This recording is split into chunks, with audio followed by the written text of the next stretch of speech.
आज जो हमारा टॉपिक है वो है कंजर्वेशन ऑफ लैंड रिसोर्स। कल हमने पढ़ा था कि लैंड के बारे में कि लैंड की परसेंटेज कितनी है और इसका यूज़ कहाँ कहाँ पे किया जाता है। लेकिन आज हमारा जो टॉपिक है वो है कंजर्वेशन ऑफ लैंड रिसोर्स, कि ज़मीनी वसाइलों का बचाव हमने किस तरह से करना है और क्यों हमें ज़रूरत पड़ी इन वसाइलों को बचाने की। तो आज हम यही पढ़ेंगे इस टॉपिक। तो पहली बात है कि हमें इन ज़मीनी वसाइलों को बचाने की ज़रूरत इसलिए पड़ी क्योंकि जो बढ़ती हुई आबादी है, तो बढ़ती हुई आबादी के साथ साथ जो उनकी बढ़ती हुई नीड्स है, जब पॉपुलेशन बढ़ जाएगी तो पॉपुलेशन के साथ साथ उनकी डिमांड्स भी बढ़ जाएंगी। तो जब उनकी डिमांड्स को फुलफ़िल करने की बात आ जाएगी तो जाहिर सी बात है हमने कहीं ना कहीं अपने ही वसाइलों को एक्सप्लॉइट करना शुरू कर दिया। तो अगर हम बात करेंगे कि इस लैंड के रिलेटेड जो हमारे अहम वसाइल है वो है फॉरेस्ट्स, जंगलात या एरिएबल लैंड, मीन्स कि the land on which we cultivate our crops, वो ज़मीन जिस पे हम काश्तकारी करते हैं, फसल उगाते हैं। एक तो उसको बचाने की ज़रूरत है, दूसरा इन जंगलातों को बचाने की ज़रूरत है। तो हो गया कि जो हमारे पास प्रेजेंट एरिएबल लैंड था उस लैंड पे ज़्यादा से ज़्यादा कंस्ट्रक्शंस हो गई। जब आबादी बढ़ गई तो लोगों ने मकान ज़्यादा से ज़्यादा बनाने, तो हो गया कि एरिएबल लैंड का हमें कहीं ना कहीं उसमें कमी आने लगी। इसके साथ साथ जो फॉरेस्ट से हम वुड हासिल करते हैं वो भी तो कहीं ना कहीं ख़त्म हो, मतलब उसका तो कहीं ना कहीं वो डिक्रीज़ होने लगा। तो उस वसाइल को भी हमने बचाने की कोशिश करनी है। यहाँ जो हमारा रोडवे है या रेलवे है कहीं कहीं जगहों पे, तो उसकी वजह से इस वसाइल का हमें नुकसान होने लगा। तो हो गया कि हमें इस वसाइल को बचाने की ज़रूरत है क्योंकि बढ़ती हुई आबादी और बढ़ती हुई उनकी ज़रूरतें, they can exploit our natural resource, ये हमारे इन कुदरती वसाइलों का नुकसान कर सकते हैं उनको, मतलब उनकी जो रेट ऑफ डिग्रेडेशन है उसमें कई किसी हद तक इजाफा हो सकता है।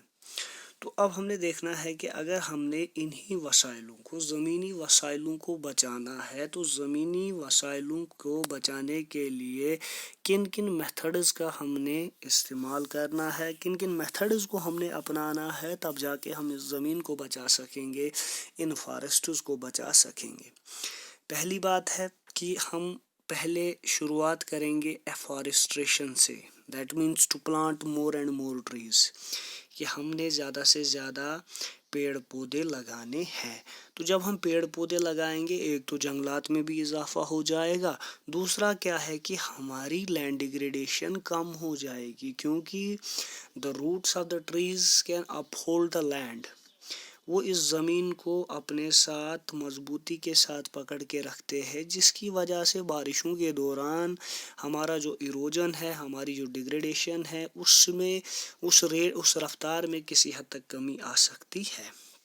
तो तीसरा अगर हम देखेंगे कि लैंड रिक्लेमेशन, कि ज़मीन की बहाली, रिक्लेमेशन बहाली, या ज़मीन के अंदर हमने सुधार लाना है, इस ज़मीन को हमने बचाने की कोशिश करनी है। तो लैंड रिक्लेमेशन हम कैसे करेंगे, क्योंकि हम जहाँ जहाँ पे देखते हैं कि our land is getting eroded day to day, तो वहाँ पे हमने कुछ इक़्तिदामात उठाने हैं, कुछ मेजर्स कर लेने हैं, जिनकी वजह से हम वहाँ पे उस ज़मीन को बचा सकते हैं। दैट मीन्स बंडिंग वगैरह करके हम उस ज़मीन को वहाँ पे बचा सकते हैं।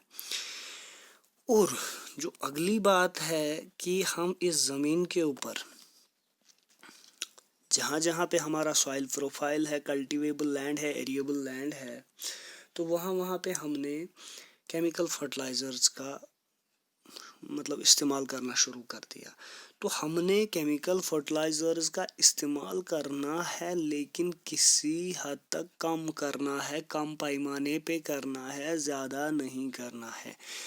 बेशक ज़्यादा करने से क्या होता है कि पैदावार में कुछ सालों में हमारे पैदावार में इजाफा हो सकता है, लेकिन जो ज़मीन की क्वालिटी होती है, जो सॉइल की क्वालिटी होती है, दे गेट इरोडेड है, वो उसकी खस्ता हाली हो जाती है, तो फिर वो आगे काश्त के लिए काबिल नहीं रहती है। तो that means we can use less chemical fertilisers. हमने ज़्यादा से ज़्यादा जो हमारा मैन्योर है, जो गोबर वगैरह है, तो उसी का इस्तेमाल करना है। तो अगला जो पॉइंट है वो है चेक ऑन ओवरग्रेजिंग।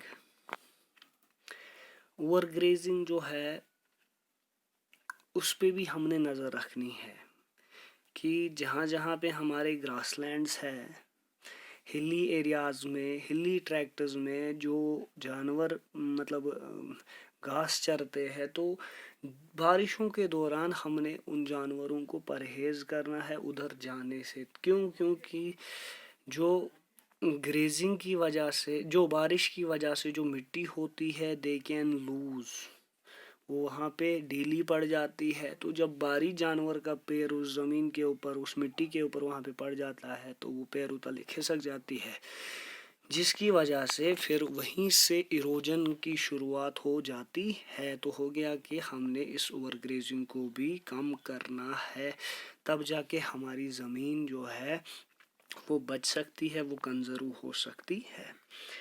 तो अब हम लेंगे इसी ज़मीन का जो हमारा, जो हम कहते हैं top most layer of the earth, जिसको हम कहते हैं सॉइल। तो ये सॉइल क्या है? जो ऊपर वाली तह है ज़मीन की, ये तह किस चीज़ की बनी हुई है? इस तह में क्या क्या चीज़ें हैं जिसकी वजह से हमारी पैदावार तैयार हो जाती है?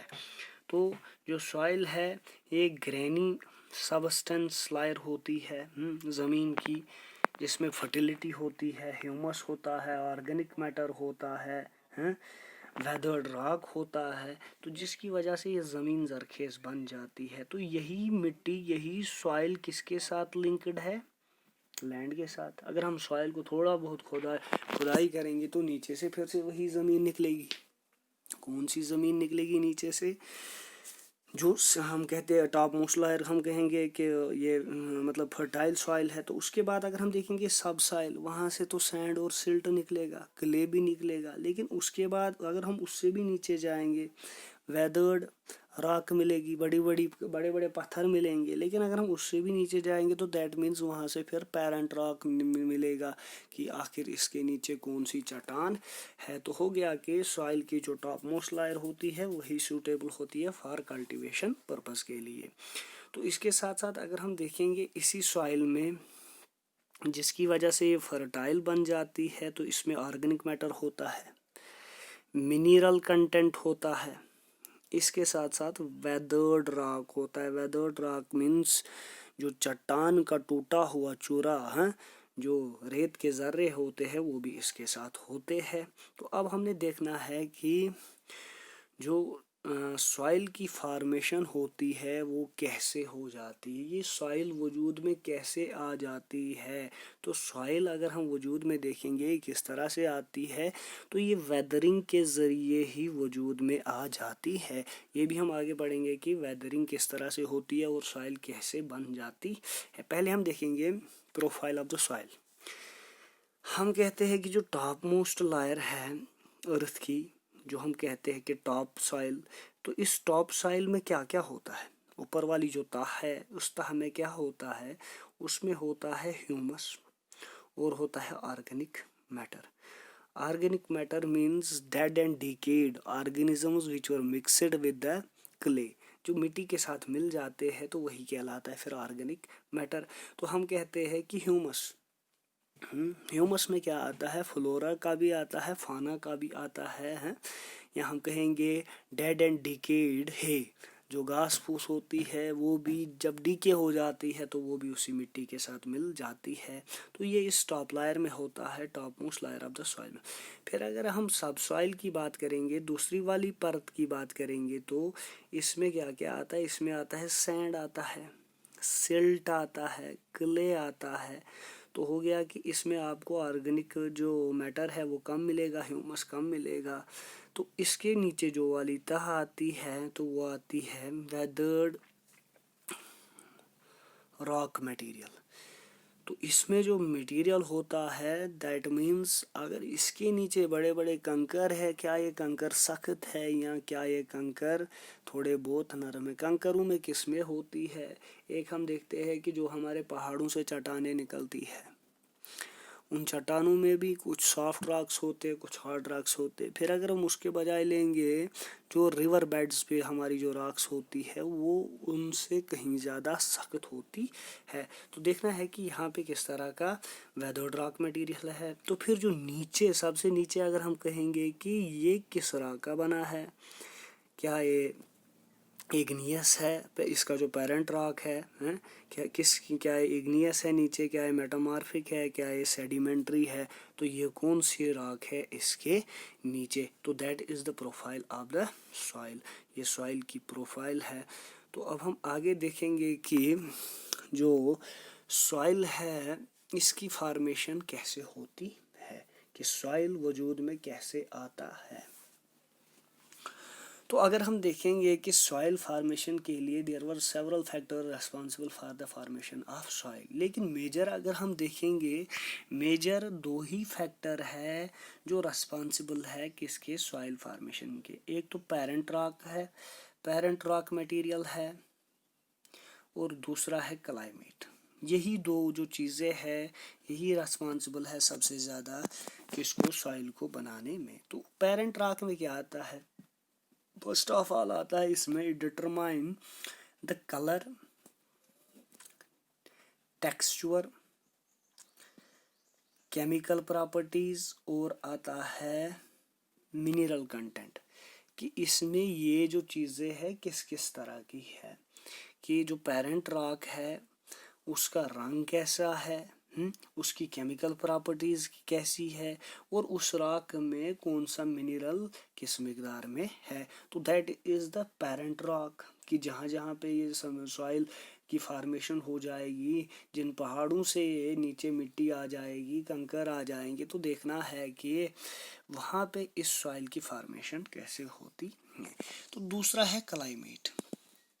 अब parent rock material what ever is जो भी है, लेकिन इसके लिए ज़रूरी है क्लाइमेट। क्लाइमेट में क्या है, टेम्परेचर और रेनफॉल।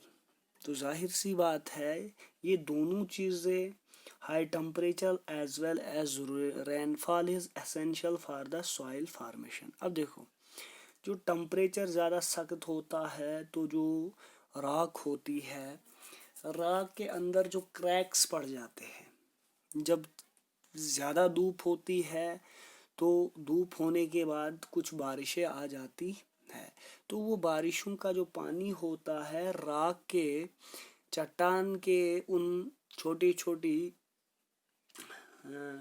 उन सुराखों से वो पानी, छोटे छोटे उन क्रैक से वो पानी नीचे चला जाता है। लेकिन फिर से जब सनशाइन होती है, टेम्परेचर बढ़ जाता है, तो ये जो पानी होता है ये कहीं ना कहीं वहाँ पे, तो पत्थर में तो पानी की एब्जॉर्प्शन हो नहीं सकती है, तो ये पानी कहीं ना कहीं नीचे चला जाता है, और क्रैकिंग का जो प्रोसेस होता है वो कंटिन्यू होता है। तो एक टाइम आ जाता है कि रॉक बिल्कुल क्रैक हो जाता है, वो टूट जाता है। टूटने के बाद फिर वही रॉक वहाँ से मूव करता है, तो मूव करने के साथ साथ उस रॉक से जो मटेरियल उठता है तो वो किसके साथ मिल जाता है, वो मिट्टी के साथ, नीचे लैंड के साथ मिल जाता है। तो हो गया कि जो रेट ऑफ वेदरिंग है और इसके साथ साथ जो ह्यूमस इसके साथ मिल जाता है, यही चीज़ें इस top most layer of the अर्थ को, जो हम जिसको हम सॉइल कहते हैं, उसकी फॉर्मेशन इसी तरह से हो जाती है। लेकिन इसके साथ साथ देखना है कि रिलीफ जहाँ पे इसकी फॉर्मेशन होती है, क्या ये प्लेन एरिया है, क्या ये माउंटेनियस है, क्या ये हिली है, क्या ये स्लोप है, किस तरह का है। तो हो गया कि रिलीफ भी इसके लिए कहीं ना कहीं ज़रूरी है। और इसके साथ साथ फ्लोरा एंड फाना, अरे भाई जहाँ पे ये प्रोसेस हो रहा है, वेदरिंग का प्रोसेस हो रहा है, वहाँ पे पेड़ पौधे भी है, वहाँ पे जानवर भी है।